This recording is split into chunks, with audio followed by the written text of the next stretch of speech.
भारत में आज भी ऐसी बहुत सारी जगहें मौजूद हैं जिन पर कई वैज्ञानिक शोध किए गए, लेकिन उनका सटीक और पूर्ण वैज्ञानिक एक्सप्लेनेशन आज तक कोई नहीं दे पाया है। ऐसी ही एक जगह है आंध्र प्रदेश के विजयवाड़ा से मात्र 11 किलोमीटर दूर मंगलगिरी पहाड़ी पर स्थित ये मंदिर। बात है साल 1880 की, जब एक ब्रिटिश अधिकारी थॉमस ओल्डहैम को इस पहाड़ी का जियोलॉजिकल सर्वे करने का कार्य सौंपा गया। लेकिन उसकी जांच में जो सामने आया, उसने उसे इस मंदिर में होने वाली घटनाओं पर वैज्ञानिक परीक्षण या प्रयोग करने के लिए मजबूर कर दिया। सर्वे के दौरान पाया गया कि मंगलगिरी पहाड़ी सल्फर रिच और ज्वालामुखी संरचनाओं से बनी हुई है, जिसे उस समय डोरमेंट वोल्केनो समझा गया, जो कभी भी सक्रिय हो सकता था।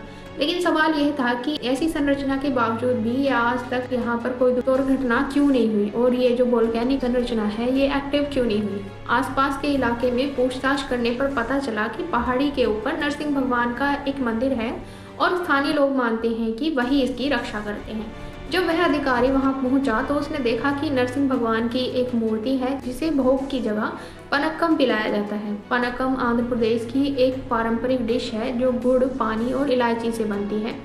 जब यह पनक्कम मूर्ति को पिलाया जाता है तो मूर्ति के मुख से गल्पिंग की आवाज़ आती है और चढ़ाए गए पनक्कम का ठीक आधा हिस्सा गायब हो जाता है, जबकि बाकी का आधा एक एग्जिट पॉइंट से बाहर आ जाता है।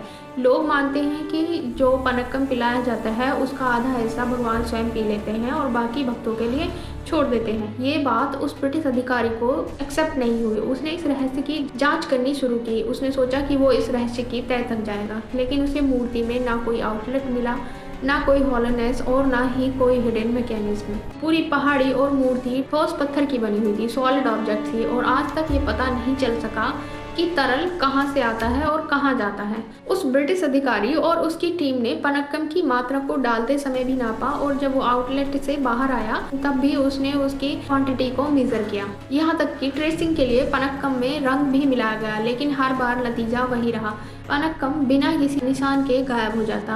उन्होंने ये भी सोचा कि शायद जो मूर्ति है उसमें माइक्रोस्कोपिक पोर्स हो सकते हैं जो तरल को सोख लेते हैं। लेकिन जब मीठे पनक्कम की जगह सादा पानी डाला गया तो ना कोई ऑब्जर्प्शन हुआ और ना ही कोई गल्पिंग की आवाज़ आई। अधिकारी ने हर संभव कोशिश की, लेकिन वो हर बार फेल हो जाता। एट लास्ट उसने हार मान ली। इसके बाद कई शोध हुए जिनमें कुछ ने दावा किया कि मीठे पनक्कम की वजह से पहाड़ी में मौजूद सल्फर न्यूट्रलाइज हो जाता है और वोल्केनो सक्रिय अवस्था में नहीं आ पाता। इससे भी ज़्यादा हैरानी की बात यह है कि इतनी बड़ी मात्रा में पनक्कम और गुड़ चढ़ाए जाने के बावजूद भी इस मंदिर में चींटियां या मक्खियां तक दिखाई नहीं देती। एक और आश्चर्यजनक बात यह है कि भगवान नरसिंह की मूर्ति से दिन में गर्म हवाएं निकलती हैं, जो उनकी उग्र प्रकृति को दर्शाता है, जबकि रात में ठंडी हवाएं निकलती हैं। वैज्ञानिकों ने इस पर भी शोध किया और इसका कारण प्रेशर का डिफरेंस बताया, लेकिन ना तो वो इसे कभी बना पाए और आज भी किसी के पास इसका कोई सटीक एक्सप्लेनेशन नहीं है। ये है आंध्र प्रदेश के विजयवाड़ा से मात्र 11 किलोमीटर दूर मंगलगिरी पहाड़ी पर पनक्कम स्वामी मंदिर। तो क्या आप विजयवाड़ा जाना चाहेंगे?